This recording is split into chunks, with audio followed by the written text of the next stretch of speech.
Introduction. Timmy was no ordinary boy. He was an apprentice in the great art of magic, under the guidance of the renowned wizard Master Alaric.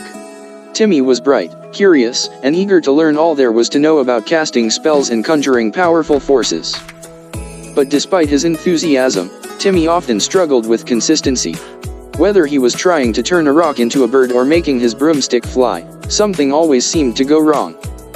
One day, while practicing in the grand library of the wizard's tower, Timmy made a mistake that would change the course of his lessons forever. Chapter 1: The Multiplying Cat. The morning sun filtered through the dusty windows of the library, casting long shadows across the floor. Timmy sat cross-legged on the floor, his wand clutched tightly in his hand.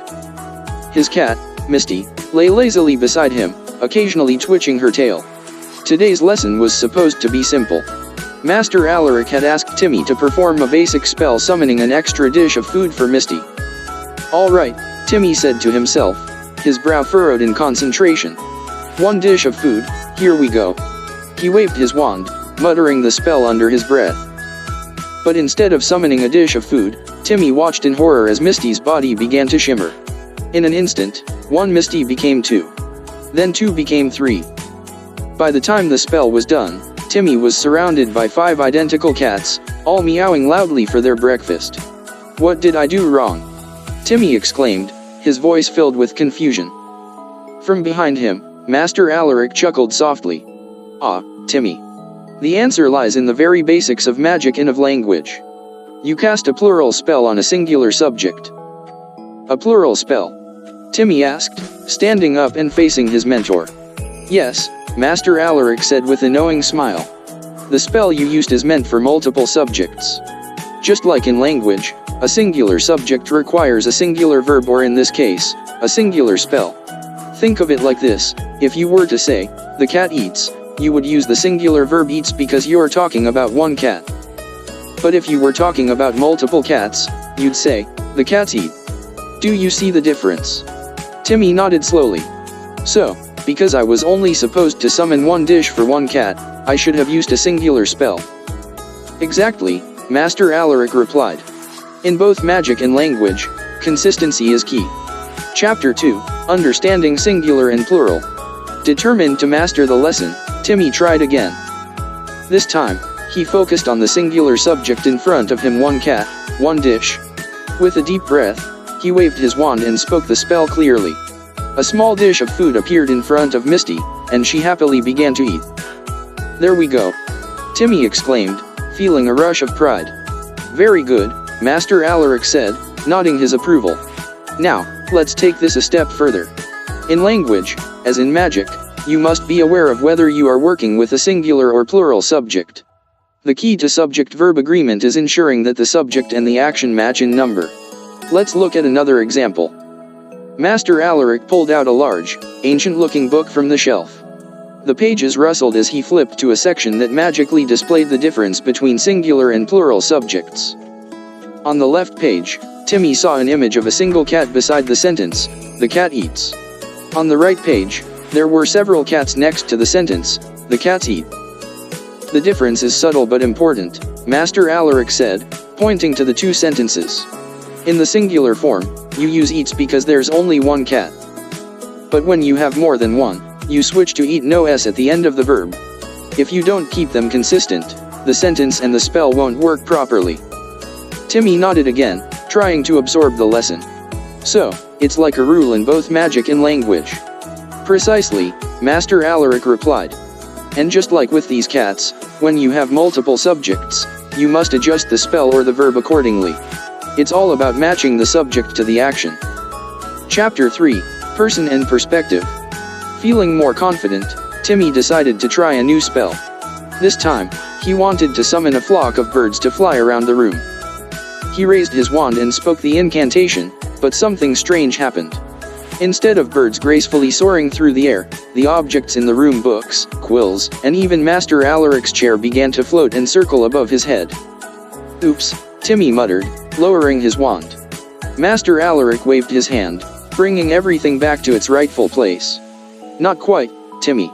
You're forgetting another important aspect of consistency: person. The subject and verb must also agree in person, which refers to who or what is performing the action. Person? Timmy asked, looking puzzled. Yes, Master Alaric explained.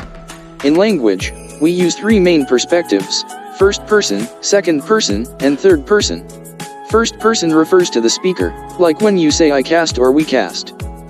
The second person is when you're talking to someone else, like you cast. And third person refers to someone else entirely, like he, she, or they cast. Timmy nodded slowly. So, because I was trying to summon birds, which are in the third person, I should have said they cast instead of they casts. Exactly, Master Alaric said. The subject and verb must always agree in person. Just like you wouldn't say they casts in a sentence, you can't use an inconsistent spell either. It disrupts the magic. Timmy frowned, realizing his mistake. So, even in magic, person matters. Master Alaric smiled. In both language and magic, person and perspective are crucial. Get them right, and your spells will flow smoothly. Get them wrong, and well, you've seen what happens. Chapter 4, The Trouble with Tenses. Just when Timmy thought he was getting the hang of things, another problem arose. This time, he was practicing a time manipulation spell. He wanted to freeze a moment in time so he could study an intricate pattern on a rare magical artifact. But instead of freezing time, Timmy accidentally sent the entire library back in time. The books on the shelves began to age backward, turning into scrolls and ancient tablets. The furniture became older and more worn, and even Master Alaric's robes looked like they had been transported from a different era. Oh, Timmy muttered, realizing his mistake. Master Alaric waved his wand, returning everything to the present moment. Timmy, it seems you've forgotten about tenses. Tenses? Timmy asked, feeling even more confused. Yes, Master Alaric said patiently. Tenses tell us when something happens, whether it's in the past, present, or future. Just like in language, when you cast a spell, the subject and verb must be consistent in tense. If you're talking about something happening right now, you use the present tense. But if you're talking about something that already happened, you use the past tense. And for things that will happen, you use the future tense. Timmy scratched his head, trying to follow. So, because I was trying to freeze time in the present, I should have used a present tense spell. Exactly, Master Alaric said. But instead, you used a past tense spell, which caused everything to rewind. In magic, just like in language, the timing of your action must be consistent with the subject. Timmy sighed. This is harder than I thought. Master Alaric chuckled softly.